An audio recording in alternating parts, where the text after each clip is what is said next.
Hi, it's me, Shannon. Welcome to part 34 of Was I in a Cult? So, quick recap, we had just gone to a prison ministry event together that was quite large, and I was basically introduced to a whole different life that I didn't know existed. Okay, let me explain what I mean by that. So, there was not any representation when I was growing up. I didn't see LGBTQ plus community in my high school. I didn't see it on television. And I didn't see it walking around in my small little town that I lived in. The only representation that I did see or hear of is in high school, people were being bullied because they were gay or lesbian. And that's not something I wanted to succumb to. I was already being bullied anyways, so I honestly didn't want to bring more of that upon myself by being curious about what that life was about. And that's why I honestly think that I started falling into substance abuse as a teenager, was because I was trying to hide a very big part of myself that I didn't really know or understand that existed. And I feel like I was always repressing who I really was.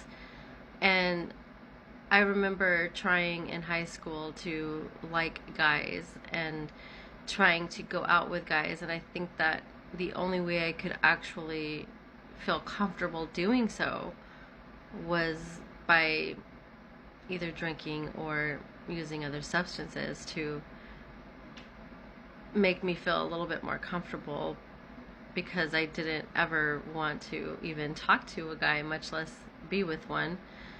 And I don't know, that's just something that I feel strongly that that's probably why I started to suppress my inner feelings, because I didn't understand why I didn't feel like other people did and why I didn't have any attractions to the opposite sex.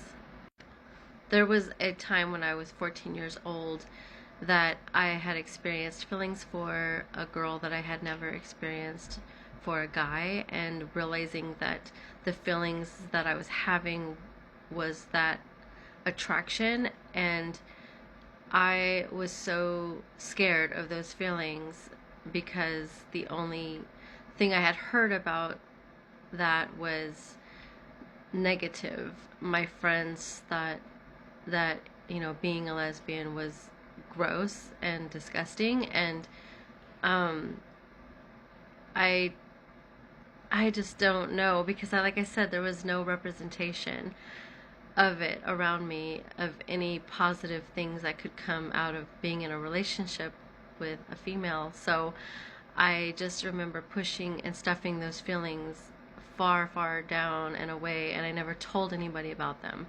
I didn't tell my parents, I didn't tell any friends, because I was afraid they were going to reject me, and I didn't tell, we didn't go to counselors back then, we didn't go to therapy in the 90s because we were so against it. Like, I remember my parents did try to take me to therapy for my behavior when I was a teenager, because I was like a little bit out of control.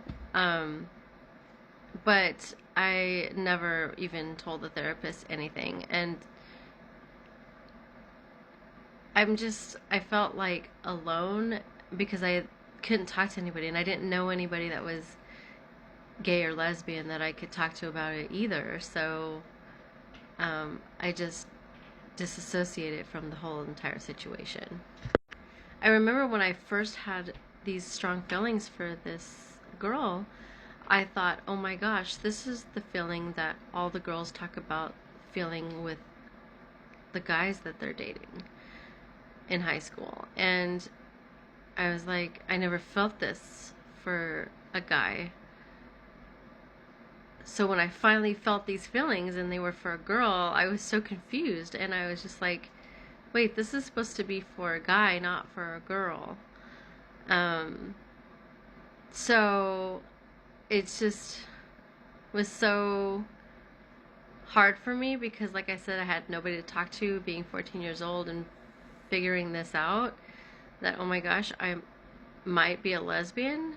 But didn't even know the term that I could use for it. I didn't even really know the term lesbian really yet. Like, I know it sounds crazy being 14 and not knowing that, but the 90s was a different time. It wasn't like everyone talked about this like they do now. We didn't have groups in our high schools or anything like that.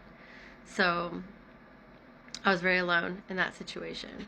So then coming to church and finding out that there is this alternative way of living, and that it's okay by society's standards, but yet it still was kind of early in the 90s. It was like 95, 96, and so it was still very not discussed in society in general.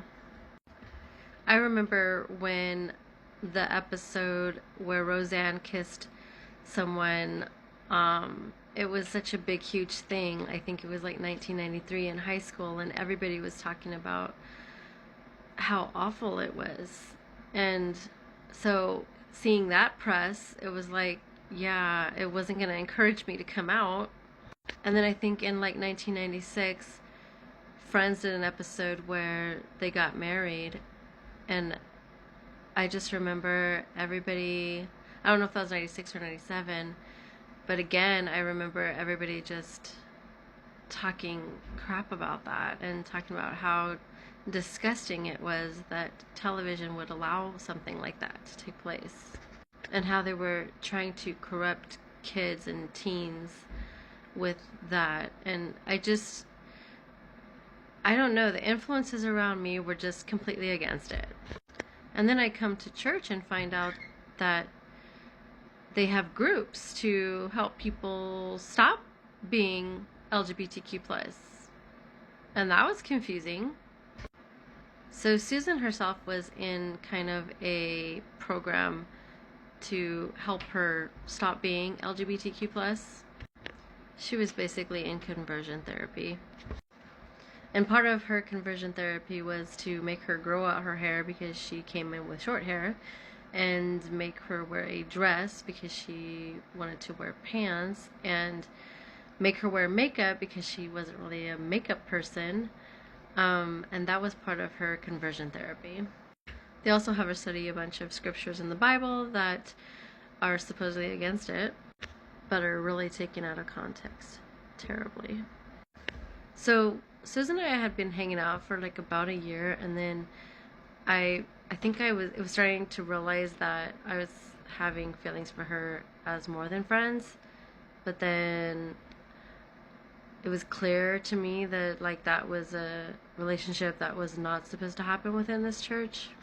I think the moment that I realized that is because one time we were sitting in my car and we were going to pray before she was going to go home, and she grabbed my hand to pray, and I suddenly had these feelings that I just wanted to kiss her. Of course I didn't, because like I knew that it was like considered wrong in the church. And I was like, oh my gosh, those are the same feelings I had when I was 14 for that other girl. Oh gosh, they're coming back. Oh my gosh, what do I do? So of course I suppressed it. I don't know if she knew that I felt that or whatever, but at one point in time she left a book in my car called Overcoming Homosexuality or something like that. I was so curious about why the church thought it was wrong, and I'm like, oh cool, I finally can look at this book. But at the same time I was embarrassed to have the book, and I wanted to get it back to her as soon as possible. But I remember thinking, let me read as much as I can before I give this back to her. So the book was basically about recovering from homosexuality. One of the main things was being able to confess it to someone else that you have feelings. Yeah, that was not going to happen. At least not anytime soon. There was no way I was going to admit to Susan that I had these feelings, because I still wanted to be her friend and I didn't want anything to ruin that. So I stood silent and repressed.